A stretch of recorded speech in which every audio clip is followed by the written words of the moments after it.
భారతదేశంలో ఉన్న మత సామరస్యాన్ని చూసి ఓర్వలేక పాకిస్తాన్ ఉగ్రవాదులు దాడులకు తెగబడుతున్నారని సిపిఐ జిల్లా సహాయ కార్యదర్శి మల్లికార్జున అన్నారు. అనంతపురం రూరల్ మండలం సిపిఐ కార్యదర్శి రమేష్ ఆధ్వర్యంలో కాశ్మీర్లోని పహల్గాంలో టూరిస్టులపై ఉగ్రవాదుల దాడిని ఖండిస్తూ నిరసన కార్యక్రమాన్ని నిర్వహించారు. ఉగ్రవాదుల దిష్టిబొమ్మతో టవర్ క్లాక్ వద్ద ప్రదర్శన చేశారు. ఇండియన్ ఆర్మీ తగిన సమాధానం ఇస్తుందని మల్లికార్జున పేర్కొన్నారు.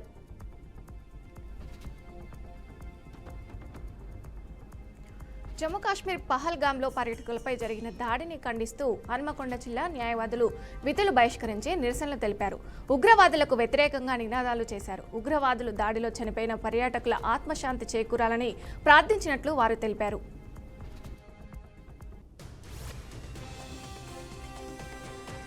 హెల్మెట్ ధారణ అవగాహనను పెంపొందించే ఉద్దేశంతో రూపొందించిన ప్రత్యేక పాటను చిత్తూరు జిల్లా ఎస్పీ మణికంఠ ఘనంగా ఆవిష్కరించారు. ట్రాఫిక్ నిబంధనలు పాటించండి, హెల్మెట్ తప్పనిసరిగా పెట్టుకోండి ఎస్పీ తెలిపారు. ఒక హెల్మెట్ జీవితంలో ఎన్నో మార్పులు తెస్తోందని అన్నారు.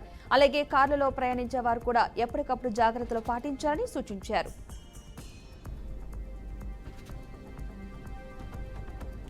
సంగారెడ్డి జిల్లా జహీరాబాద్లో యూత్ కాంగ్రెస్ అధ్యక్షుడు నాగిరెడ్డి ఆధ్వర్యంలో క్యాండిల్ ర్యాలీ నిర్వహించారు. ఉగ్రవాదుల దాడులకు నిరసనగా ఈ ర్యాలీ చేపట్టినట్టు ఆయన తెలిపారు. ఉగ్రవాదుల దాడుల్లో మృతి చెందిన 26 మందికి నివాళులు అర్పించడం జరిగిందన్నారు. ఈ కార్యక్రమంలో పార్టీ నేతలు, కార్యకర్తలు, ప్రజలు భారీగా పాల్గొన్నారు.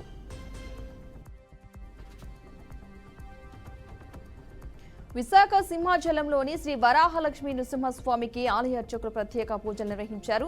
స్వామివారికి చైత్ర బహుళ శుద్ధమి ఏకాదశి పర్వదినాన మొదటి విడతగా సమర్పించేందుకు అరగతీత ఏర్పాట్లు పూర్తి చేశామన్నారు. అయితే స్వామివారికి చెందిన అరగతీత వల్ల ఆర్జిత సేవలు రద్దు చేస్తున్నట్లుగా చెప్పారు. భక్తులకు 7 గంటల తర్వాత స్వామివారి సర్వదర్శనానికి అనుమతిస్తున్నామని ఆలయ అర్చకులు తెలిపారు.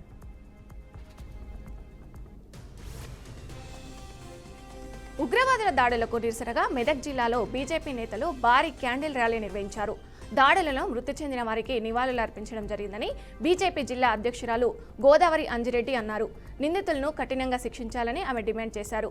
ఈ కార్యక్రమంలో పలువురు ముఖ్య నేతలు, అధికారులు పాల్గొన్నారు.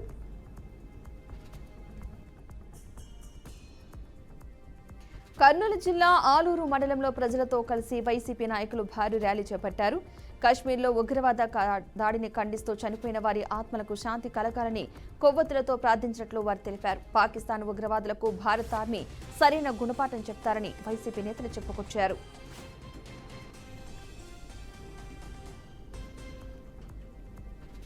వరంగల్లో భారీగా మావోయిస్టులు లొంగిపోయారని పోలీసుల అధికారులు తెలిపారు. వరంగల్ మల్టీ జోన్ ఐటీ ఎదుట మావోయిస్టుల నేతల్లో కీలక నేతలు లొంగిపోయారని తెలిపారు. అయితే ఛత్తీస్గఢ్ నుంచి ఎక్కువ మంది లొంగిపోయారని, వారందరికీ రక్షణ కల్పిస్తున్నామని అధికారులు తెలిపారు.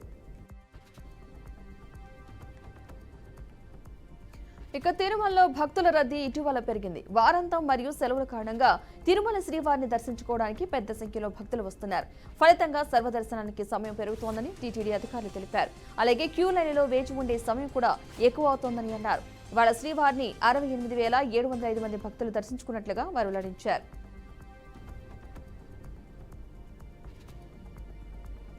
తన భార్యతో విడాకుల ప్రకటన తర్వాత వచ్చిన ట్రోలింగ్స్ పై ప్రముఖ సంగీత దర్శకుడు ఏఆర్ రెహమాన్ తాజాగా స్పందించారు.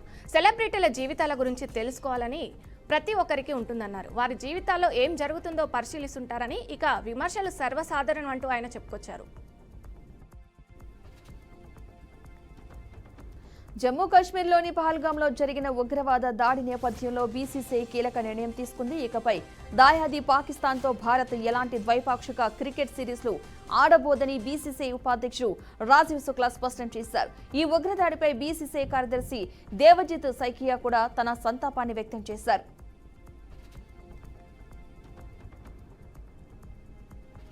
ఆంధ్రప్రదేశ్ రాజధాని అమరావతి పనులు పునఃప్రారంభం కార్యక్రమంలో పాల్గొనేందుకు ప్రధాని నరేంద్ర మోదీ మే 2వ తేదీన ఇక్కడ పర్యటించనున్నారు. ఈ విషయాన్ని రాష్ట్ర పురపాలక శాఖ మంత్రి పొంగూరు నారాయణ ధృవీకరించారు. ప్రధాని పర్యటనకు సంబంధించిన ఏర్పాట్లపై మంత్రి ఈరోజు అధికారులతో సమీక్ష నిర్వహించారు. సభా వేదిక ఏర్పాటు చేయనున్న ప్రాంతాన్ని కూడా పరిశీలించామని మంత్రి నారాయణ తెలిపారు. కృష్ణా జిల్లా పెనమలూరు నియోజకవర్గం జన సైనికుల్లో వివాదం ముదురుతోంది. ముప్పరాజు అనే వ్యక్తిని పార్టీ నుండి సస్పెండ్ చేసిన తర్వాత పార్టీ కార్యకర్తలు అతనితో ఎక్కడా హాజరు కాకూడదని పార్టీ అధిష్టానం ఆదేశించింది. అయితే పార్టీ ఆదేశాలను ఖాతరు చేయకుండా స్థానిక ఎంపీ బాలశౌరి, రాష్ట్ర కార్యదర్శి అమ్మిశెట్టి వాసు ప్రతి కార్యక్రమానికి అతన్ని వెంట పెట్టుకుని హాజరవుతున్నారు. దీని పట్ల నియోజకవర్గంలో తీవ్ర అసంతృప్తి వ్యక్తమవుతోంది. ఇదే విషయంపై తిరుగుబాటు చేస్తామని పార్టీ కార్యకర్తలు చెబుతున్నారు.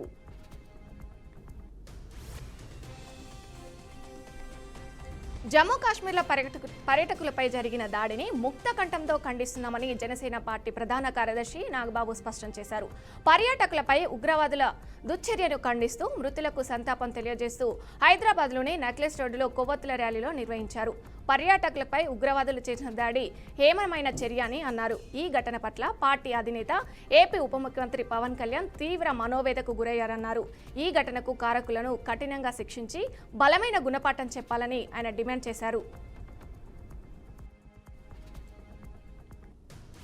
భారత క్రికెట్ జట్టు ప్రధాన కోచ్ బీజేపీ మాజీ ఎంపీ గౌతమ్ గంభీర్కు హత్య బెదిరింపులు వచ్చాయి. తాను చంపుతామంటూ ఐసీఎస్ కాశ్మీర్ నుంచి 2 మెయిల్స్ వచ్చాయని ఢిల్లీ పోలీసులకు ఆయన ఫిర్యాదు చేశారు.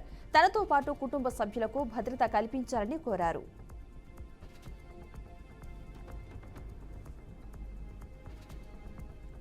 అన్నమయ్య జిల్లా పీలేరులో విషాదం చోటు చేసుకుంది. ప్రమాదవశాత్తు నీటి తొట్టిలో పడి బాలుడు మృతి చెందాడు. కుటుంబ సభ్యులు చూసి నీటి తొట్టిలో నుండి వెలికితీసి సమయానికి బాబు చనిపోవడానికి స్థానికులు తెలిపారు. కొడుకు కాకముందు కళ్ల ముందు విగత జీవిగా కనిపించడంతో ఆ తల్లిదండ్రులు కన్నీరు ముందుగా వినిపించారు. ఘటనపై పోలీసులు కేసు నమోదు చేసి దర్యాప్తు చేసినట్టు చెప్పారు. ధరణి సమస్యలను భూభారతి అధిగమిస్తోందని మంత్రి పొన్నం ప్రభాకర్ కీలక వ్యాఖ్యలు చేశారు.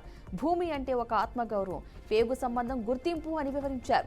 రాష్ట్రంలో దాదాపు 40 లక్షల మంది రైతులు ధరణి పేరు మీద భూ సమస్యలు ఏర్పడ్డాయని రైతులు ఆవేదన వ్యక్తం చేశారని అన్నారు.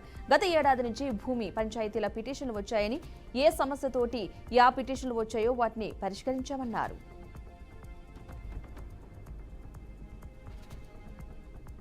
వాగ్దానాలు అమలు చేయడంలో కాంగ్రెస్ ప్రభుత్వం విఫలమైందని మాజీ మంత్రి సిద్దిపేట ఎమ్మెల్యే హరీష్ రావు విమర్శించారు.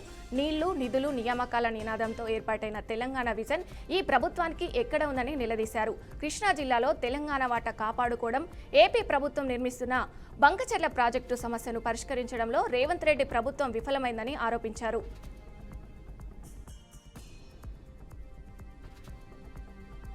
పహల్గామ్ ఉగ్రవాద దాడిపై పాకిస్తాన్ గాయకుడు అద్నాన్ సమీ తీవ్ర సంతాపం వ్యక్తం చేశారు. ఆశా వాగ్దానాలతో నిండిన అమాయక జీవితాలను దారుణంగా ముగించారని మండిపడ్డారు. ఒక మనిషి సాటి మనిషిపై ఇంత నీచత్వానికి, అనాగరికతకు ఎలా దిగగలడని ప్రశ్నించారు. పహల్గామ్ దాడికి సంబంధించిన దిగ్భ్రాంతికరమైన వార్తలు, భయంకరమైన దృశ్యాలను చూసిన తర్వాత తన గుండె బద్దలైందని అన్నారు.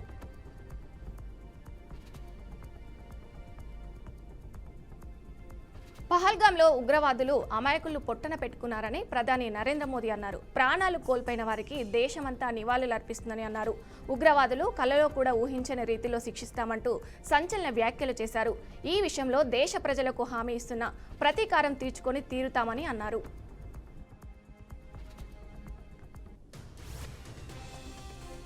బీఆర్ఎస్ పార్టీ జాతీయ అధ్యక్షుడు కేసీఆర్ తన 10 ఏళ్ల పాలనలో ఉద్యమ నినాదాలను నిజం చేశారని ఆ పార్టీ వర్కింగ్ ప్రెసిడెంట్ కేటీఆర్ అన్నారు.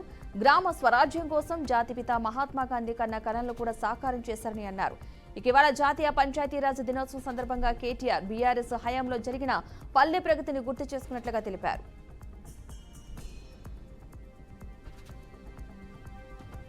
బీఆర్ఎస్ ఎమ్మెల్సీ కవిత వరంగల్ జిల్లాలో పర్యటిస్తున్నారు. ఈ నేపథ్యంలో ఓరుగల్లు ఇలవెల్పు భద్రకాళి అమ్మవారిని దర్శించుకున్నారు. ఆలయంలో ప్రత్యేక పూజలు చేసి మొక్కులు తీర్చుకున్నారు. అనంతరం మాట్లాడుతూ భద్రకాళి అమ్మవారిని దర్శించుకోవడం సంతోషంగా ఉందన్నారు.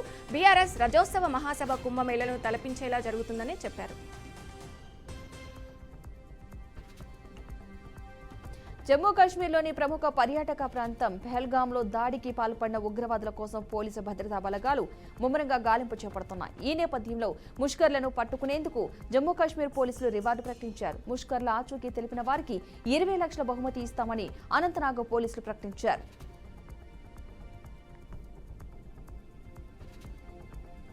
జమ్మూ కాశ్మీర్లో భద్రతా బలగాలకు మధ్య ఎన్కౌంటర్ జరుగుతుంది. ఉదంపూర్ జిల్లాలోని బసంత్బర్గఢ్లో ఉగ్రవాదులు దాడి ఉన్నారన్న సమాచారం మేరకు జమ్మూ కాశ్మీర్ పోలీసులు, సైనికులు సంయుక్తంగా కాటన్ సెర్చ్ చేపట్టారు. ఈ సందర్భంగా డూడో బసంత్గఢ్ ఏరియాలో ఉగ్రవాదులు తారసపడడంతో ఎన్కౌంటర్ చోటు చేసుకుంది. ఉగ్రవాదులు జరిపిన కాల్పుల్లో ఒక జవాన్కు తీవ్ర గాయాలయ్యాయి. అతడికి మెడికల్ టీం ప్రాథమిక చికిత్స అందిస్తుండగానే ప్రాణాలు కోల్పోయాడు. ఇండియన్ ఆర్మీ సోషల్ మీడియాలో ఈ విషయాన్ని వెల్లడించారు.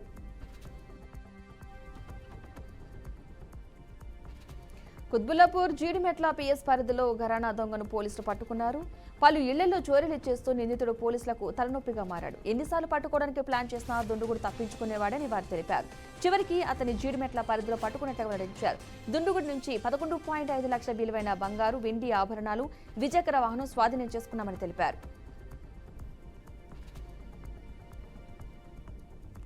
ఆదిలాబాద్ జిల్లా గుడిహత్తూర్ మండలం కేంద్రంలో భార్యను భర్త కిరాతకంగా హత్య చేసిన ఘటన వెలుగు చూసింది. తాటపతి మారుతి అనే వ్యక్తి తన భార్య సోని గొంతుపై కత్తితో దాడి చేసి పరారయ్యాడు. కుటుంబ కలహాల కారణంగా నిందితుడు ఇంతటి ఘోరానికి పాల్పడ్డాడని బంధువులు ఆరోపిస్తున్నారు. ఘటనా స్థలానికి చేరుకున్న పోలీసులు మారుతి కోసం గాలిస్తున్నారు.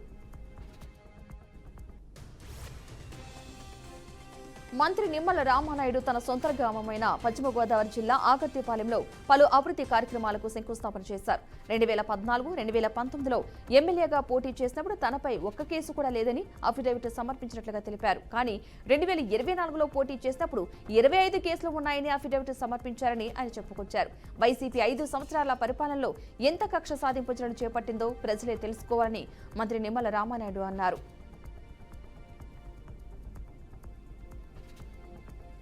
అగ్రరాజ్యాలు అమెరికా, చైనా మధ్య వాణిజ్య యుద్ధం మరింత ముదురుతుంది. ఐక్యరాజ్యసమితి భద్రతా మండలి సమావేశం ఇరు దేశాల మధ్య తీవ్ర వాగ్వాదానికి వేదికైంది. అమెరికా విధిస్తున్న సుంకాలు బెదిరింపు ధోరణిలో ఉన్నాయని చైనా తీవ్రంగా విమర్శించగా, చైనా వాదనలో విశ్వసనీయత లేదని అమెరికా గట్టిగా బదులిచ్చింది. పహల్గామ్ ఉగ్రదాడిలో పాకిస్తాన్ పాత్రపై ఆ దేశ మాజీ క్రికెటర్ డానిష్ కనేరియా ప్రశ్నించారు. ఉగ్రదాడిలో నిజంగా పాకిస్తాన్ పాత్ర లేకపోయి ఉంటే ప్రధానమంత్రి షహబాజ్ షరీఫ్ ఇంకా ఎందుకు ఖండించలేదని కనేరియా నిలదీశారు. బలగాలు ఎందుకు హై అలర్ట్లోకి వెళ్లాయంటూ ప్రశ్నించారు. మీరు ఉగ్రవాదులకు ఆశ్రయం కల్పిస్తూ వారిని పెంచి పోషిస్తున్నారని సిగ్గుపడాలి అని కనేరియా ధ్వజమెత్తారు.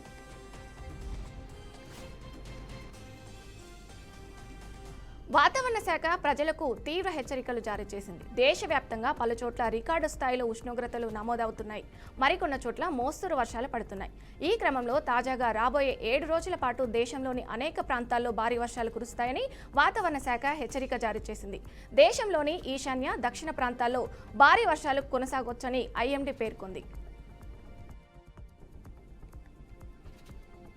ఎమ్మెల్సీ దువ్వాడ శ్రీనివాస్ ను వైసీపీ పార్టీ అధిష్టానం తొలగించింది. దీనిపై ఆయన స్పందించారు. తనపై నమ్మకంతో ఇన్ని రోజులు తనకు వెన్నుదన్నుగా ఉన్న వైసీపీ అధినేత జగన్ కు ధన్యవాదాలు తెలిపారు. తనకు ఈ సస్పెన్షన్ తాత్కాలిక విరామం మాత్రమేనని, త్వరలోనే మళ్లీ రెట్టింపు ఉత్సాహంతో తిరిగి వస్తా అని అన్నారు. అలాగే తాను వైఎస్ రాజశేఖర రెడ్డితో కలిసి పనిచేశానని, అదే నమ్మకంతో జగన్ తో కూడా పనిచేస్తా అని గుర్తు చేశారు.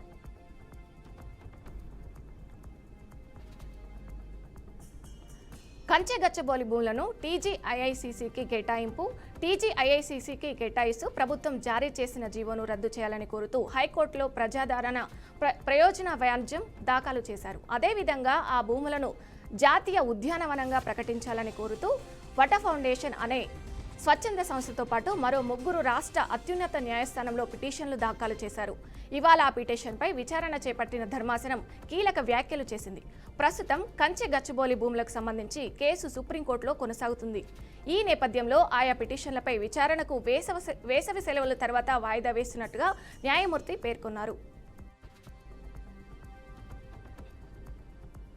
జగిత్యాల పట్టణం పాత బస్టాండ్ సమీపంలో ప్రసన్న లక్ష్మి అనే వివాహిత ఇంట్లో ఫ్యాన్ కు ఉరివేసుకుని ఆత్మహత్యకు పాల్పడింది. మృతురాలికి 2 సంవత్సరాల క్రితం వెలగటూరు మండలం రామ్మనూరుకు చెందిన తిరుపతితో వివాహం జరిగింది. భార్యాభర్తలు ఇద్దరు బెంగళూరులో సాఫ్ట్వేర్ ఉద్యోగులు కాగా వీరికి 1 సంవత్సరం కుమారుడు ఉన్నాడు. అయితే కొద్ది రోజులుగా వరకట్నం కోసం అత్తింటి వారు వేధింపులకు పాల్పడుతూ ఉండటంతో మనస్తాపానికి గురై ఆత్మహత్యకు పాల్పడినట్లు మృతురాలి కుటుంబ సభ్యులు ఆరోపిస్తున్నారు. ఘటనా స్థలానికి చేరుకున్న పోలీసులు దర్యాప్తు చేస్తున్నారు.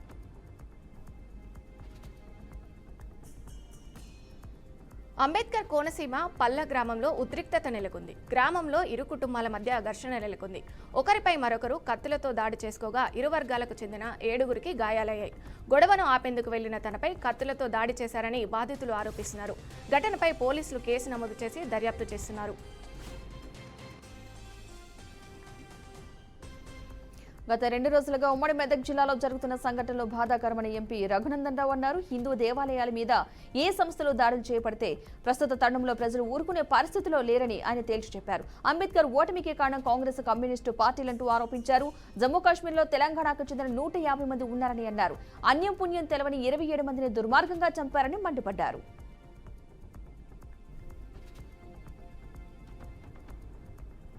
ఇండియన్స్ ఆటగాళ్ల సూర్యకుమార్ యాదవ్, తిలక్ వర్మలతో బీఆర్ఎస్ ఎమ్మెల్యే పాడి కౌశిక్ రెడ్డి కలిశారు. ముంబై ఇండియన్స్ క్రికెటర్లను పాడి కౌశిక్ రెడ్డి కలిసి ముచ్చటించారు. గతంలో కౌశిక్ రెడ్డి హైదరాబాద్ రంజీ ఆటగాడనే విషయాన్ని వారితో పంచుకున్నట్టు తెలిపారు. సూర్యకుమార్ యాదవ్, తిలక్ వర్మలు చాలా మంచిగా మాట్లాడారని, ఆటపై అంకితభావం ఉన్నవాళ్లంటూ ఎమ్మెల్యే కొనియాడారు. తాను పాకిస్తాన్ సంతతి యువతినంటూ వస్తున్న వార్తల్ని ఫౌజీలో రెబల్ స్టార్ ప్రభాస్ సరసన నటిస్తున్న హీరోయిన్ ఇమాన్వి ఇస్మాయిల్ ఖండించారు. అందులో ఎలాంటి నిజం లేదని అన్నారు. తాను పాకిస్తానీ సైనికాధికారి కూతురు అన్నది పచ్చి అబద్ధమని ఆమె పేర్కొన్నారు. కావాలనే ట్రోలర్లు సోషల్ మీడియా వేదికగా ఈ విషయాన్ని వ్యాప్తి చేసినట్లు ఆమె ఆగ్రహం వ్యక్తం చేశారు.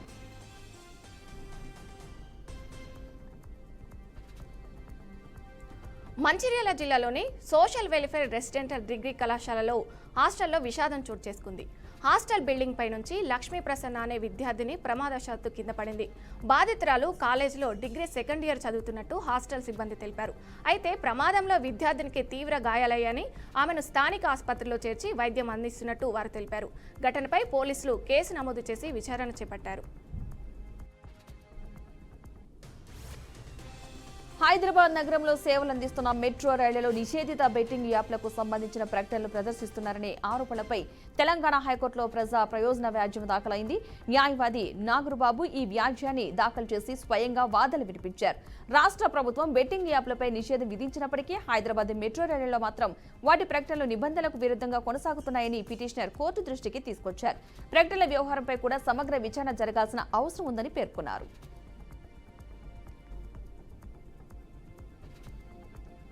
AP deputy CM Pawan Kalyan కీలక వ్యాఖ్యలు చేశారు. తాను పంచాయతీరాజ్ శాఖను చాలా ఇష్టంగా ఎంచుకున్నానని చెప్పారు. పల్లెల్లో ఉండడం అంటే తనకు ఇష్టమని తెలిపారు.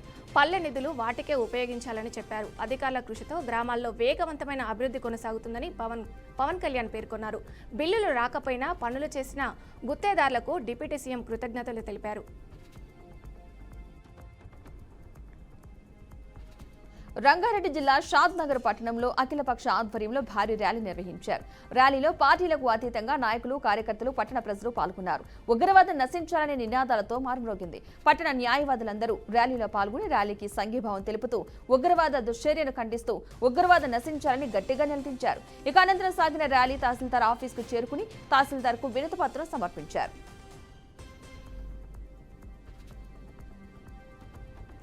నటుడు శంతన్ను భాగ్యరాజు దేశంలో నెలకొన్న భాష, ప్రాంతీయ విభేదాలపై తీవ్ర ఆవేదన వ్యక్తం చేశారు. పహల్గాం దాడిని ప్రస్తావిస్తూ ఉగ్రవాదులు దాడి చేసేటప్పుడు బాధితులు హిందీ, తెలుగు, కన్నడ లేదా తమిళం మాట్లాడేవారా అని అడిగారని ఆయన గుర్తు చేశారు.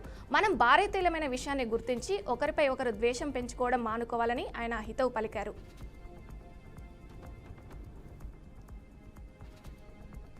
రేపు ఢిల్లీకి ఏపీ సీఎం చంద్రబాబు వెళ్లనున్నారు. ప్రధాని మోదీని సతీ సమేతంగా బాబు కలవనున్నారు. రేపు సాయంత్రం 4:30 గంటలకు ప్రధాని మోదీతో చంద్రబాబు భేటీ అవుతున్నట్లుగా ప్రకటించారు. మే 2న ఏపీ పర్యటనకు మోదీని ఆహ్వానించనున్నట్లుగా తెలుస్తోంది.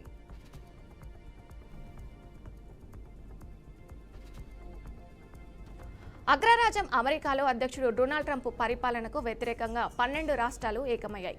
ట్రంప్ విధించిన దిగుమతి సుంకాలు చట్ట విరుద్ధమని ఆరోపిస్తూ వాటిని సవాలు చేస్తూ న్యూయార్క్లోని అంతర్జాతీయ వాణిజ్య న్యాయస్థానంలో దావా దాఖలు చేశారు. అరిజోనా, కొలరాడో, కనెక్టికట్, డెలావేర్, ఇల్నాస్, మైనా వంటి 12 రాష్ట్రాల అటార్నీ జనరల్స్కు ఈ దావా వేశారు. కాశ్మీర్లో చిక్కుకున్న తెలంగాణ రాష్ట్రానికి చెందిన వారిని సురక్షితంగా స్వస్థలాలకు రప్పించేందుకు ప్రభుత్వం చర్యలు తీసుకుంటుందని మంత్రి జూపల్లి కృష్ణారావు తెలిపారు. రాష్ట్ర ప్రభుత్వం తరపున పర్యాటకులకు తగిన సహాయం అందిస్తామని అన్నారు. కాశ్మీర్లో ప్రయాణించిన పర్యాటకుల వివరాలు వెంటనే అందించాలని కోరినట్లుగా తెలిపారు. తెలంగాణ పర్యాటకుల సహాయం కోసం నిరంతరం ఫోన్ ద్వారా సేవలు అందించేందుకు ఈ హెల్ప్ లైన్ నెంబర్ అందుబాటులో ఉంటుందని పేర్కొన్నారు.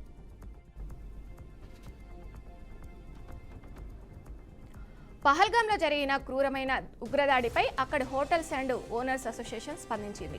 అసోసియేషన్ అధ్యక్షుడు జావేద్ బుర్గా మాట్లాడుతూ ఆ ఉగ్రదాడిని తాము తీవ్రంగా ఖండిస్తున్నామని చెప్పాడు.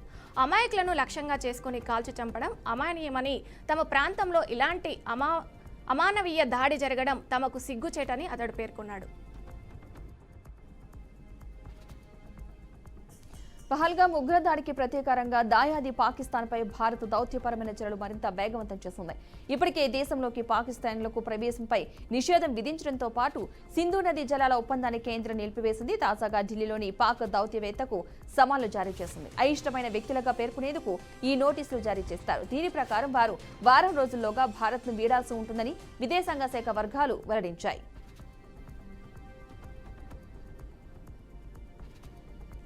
తెలుగు రాష్ట్రాల్లో రోజురోజుకు ఎండలు మండుతున్నాయి. తెలంగాణలో రానున్న 2 రోజుల పాటు ఉష్ణోగ్రతలు సాధారణం కంటే 2 నుంచి 3 డిగ్రీలు ఎక్కువగా నమోదయ్యే అవకాశం ఉందని వాతావరణ శాఖ తెలిపింది. ఈ మేరకు రాష్ట్రంలోని 7 జిల్లాలకు రెడ్ అలర్ట్ జారీ చేసింది. మంత్రి పదవా లేక బెయిల్ కావాలా అని తమిళనాడు మంత్రి సెంథిల్ బాలాజీని సుప్రీంకోర్టు ప్రశ్నించింది. నగదు మోసం కేసులో ఈడీ అరెస్ట్ చేసింది. అయితే సెంథిల్ బాలాజీ గత ఏడాది సెప్టెంబర్లో బెయిల్పై బయటకొచ్చారు. మరుసటి రోజే మంత్రిగా బాధ్యతలు స్వీకరించారు. సెంథిల్ బాలాజీకి మంజూరు చేసిన బెయిల్ రద్దు చేయాలని సుప్రీంకోర్టులో దాఖలైన పిటిషన్ ధర్మాసనం వద్దకు విచారణకు వచ్చింది. దీంతో సెంథిల్ బాలాజీకి బెయిల్ కావాలా లేదా మంత్రి పదవి కావాలా అనేది సోమవారం నాటికి తెలియజేయాలని గడువు ఇచ్చి విచారణ వాయిదా వేశారు.